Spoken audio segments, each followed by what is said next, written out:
আল্লাহ রাব্বুল আলামিন কোরআনুল কারীমের সূরাতুল মারইয়ামের 41 নম্বর আয়াতের মধ্যে বলেন, আমাদের প্রিয় নবী হযরত মুহাম্মদ মুস্তাফা সাল্লাল্লাহু আলাইহি ওয়াসাল্লামের নিকট ওহী নাযিল করলেন, ওয়াজকুর ফিল কিতাবি ইব্রাহিম ইন্নাহু কানা সিদ্দীকান নাবিয়্যা।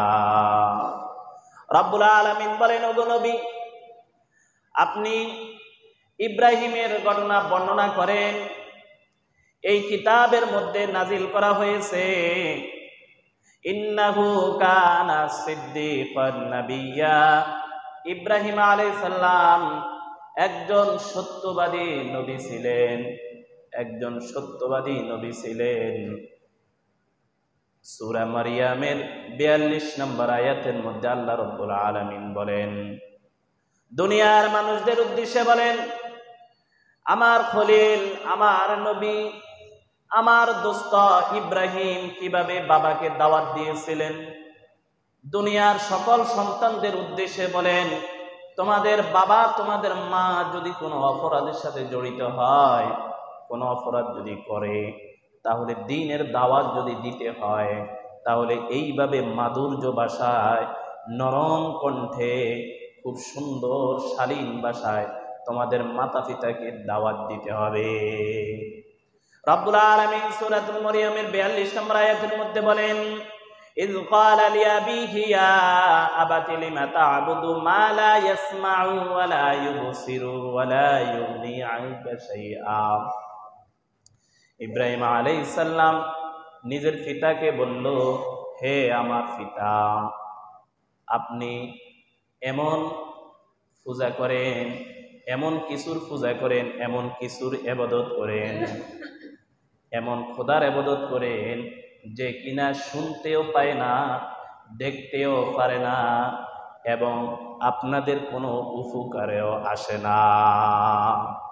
ইয ক্বালা লিআবিহি ইয়া আবাতি লিমা তা'বুদু মা লা ইয়াসমাউ, সে শুনেও না, ওয়ালা ইউবসিরু, সে কথাও বলতে পারে না, ওয়ালা ইউগনি আনকা শাইআ, এবং এদের দ্বারা আপনাদের কোনো উপকারেও আসে না। তাহলে বলেন, এদের ইবাদত কেন করেন? এরপরেই সূরাতুল মারইয়ামের 43 নম্বর আয়াতের মধ্যে বলেন, ইয়া আবাতি ইন্নী ক্বাদ জাআনি মিনাল ইলমি মা লাম ইয়াতিকা ফাত্তাবি'নি আহদিকা সিরাতান সাওয়্যা। ও আমার বাবা, ও আমার পিতা, আমার কাছে এমন জ্ঞান এসেছে যে জ্ঞান আপনার কাছে নাই, আপনাকে সেই জ্ঞান দেওয়া হয় নাই। সেই মালিক আমাকে এমন কিছু জ্ঞান দান করছে যে জ্ঞান আপনার কাছে নাই। অতএব আপনি আমাকে অনুসরণ করেন, আমি আপনাকে সঠিক পথ দেখিয়ে দিব। আমি আপনাকে সঠিক পথ দেখাবো, আপনি আমাকে অনুসরণ করেন, আমাকে ফলো করেন, এবং আমি যেভাবে বলি ওইভাবে শুনেন, তাহলে আমি আপনাকে সঠিক পথ দেখিয়ে দিব, দ্বীনের পথ দেখিয়ে দিব, সিরাতুল মুস্তাকিমের পথ দেখিয়ে দিব। এরপরেই সূরাতুল মারইয়ামের 44 নম্বর আয়াতের মধ্যে আল্লাহ রাব্বুল আলামিন বলেন, ইয়া আবাতি লা তা'বুদিশ শাইতান। ও আমার বাবা, হে আমার পিতা, আপনি শয়তানের ইবাদত করবেন না, আপনি শয়তানের ইবাদত করবেন না। ইন্নাশ শাইতানা কানা লির-রাহমানি আসিয়া। শয়তান নিশ্চয় আল্লাহর অবাধ্য। শয়তান আল্লাহর বাধ্য নয়, শয়তান আল্লাহর অবাধ্য। আপনি শয়তানের ইবাদত করবেন না, কারণ এরা কোনো রব হতে পারে না, এরা কোনো রব হওয়ার ক্ষমতা রাখে না, এরা রব হতে পারে না। আপনি যাদের ইবাদত করেন, এরা কখনো মালিক হতে পারে না, এরা কখনো স্রষ্টা হতে পারে না, এরা কোনো রব হতে পারে না। নিশ্চয় এরা শয়তান, আর শয়তানের ইবাদত করবেন না।